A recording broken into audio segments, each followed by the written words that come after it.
सभी को यही सम्मत है।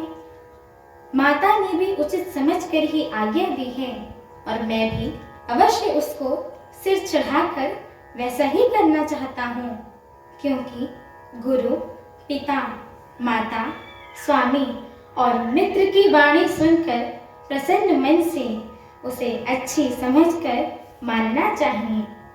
उचित अनुचित का विचार करने से धर्म जाता है और सिर पर भार चढ़ता है। आप तो मुझे वही सरल शिक्षा दे रहे हैं जिसकी आचरण करने में मेरा भला हो। यद्यपि मैं इस बात को भली भांति समझता हूँ, तद्यपि मेरे हृदय को संतोष नहीं होता है। अब आप लोग मेरी विनती सुन लीजिए और मेरी योग्यता के अनुसार मुझे शिक्षा दीजिए। मैं उत्तर दे रहा हूँ, ये अपराध क्षमा कीजिएगा। साधु पुरुष दुखी मनुष्य के दोष गुणों को नहीं गिनते हैं। पिताजी स्वर्ग में हैं, श्री सीताराम जी वनवास में हैं और मुझे आप राज्य करने के लिए कह रहे हैं।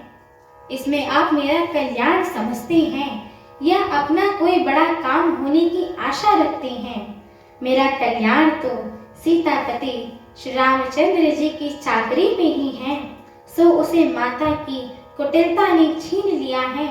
मैंने अपने मन में अनुमान करके देख लिया है कि दूसरे किसी और उपाय से मेरा कल्याण नहीं होगा। यह शोक का समुदाय राज लक्ष्मण, श्री रामचंद्र जी और सीता जी के चरणों को देखे बिना किस गिनती में है, इसका क्या मूल्य है? जैसे कपड़ों के बिना गहनों का बोझ व्यर्थ होता है, वैराग्य के बिना ब्रह्म विचार व्यर्थ होता है। रोगी शरीर के लिए नाना प्रकार के भोग व्यर्थ होते हैं। श्री हरि की भक्ति के बिना जप और योग व्यर्थ होता है। जीव के बिना सुंदर देह व्यर्थ होता है। वैसे ही श्री रघुनाथ जी के बिना मेरा तो सब कुछ ही व्यर्थ है। मुझे आज्ञा दीजिए, मैं श्री रामचंद्र जी के पास जाऊंगा और एक ही आंख निश्चय पूर्वक मेरा हित इसी में है और मुझे राजा बनाकर आप लोग अपना भला चाहती हैं, यह भी आपके स्नेह रूपी मोह के वश में होकर ही कह रही हैं। कैकेयी के पुत्र कुटिल बुद्धि, राम विमुख और निर्लज्ज, मुझसे अधम राज्य से आप मोह के वश होकर सुख चाहते हैं। हमारी आगे की श्री राम कथा को सुनने के लिए हमारे चैनल को लाइक, शेयर, सब्सक्राइब एवं कमेंट अवश्य करिएगा।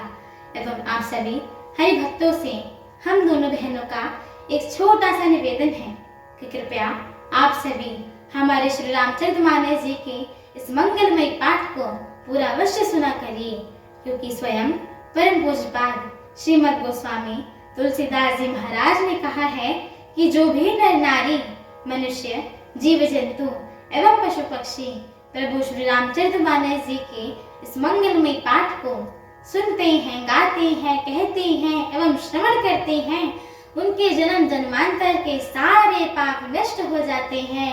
तो एक बार प्रेम से बोलिए, मर्यादा पुरुषोत्तम प्रभु श्री रामचंद्र की जय हो। जगत जननी माता जानकी की जय हो। लखन लाल की जय हो। अयोध्या धाम की जय हो। तुलसीदास जी महाराज की जय हो। एक बार प्रेम से बोलिए, पवन सुत हनुमान की जय हो। जय श्री राम। जय श्री राम।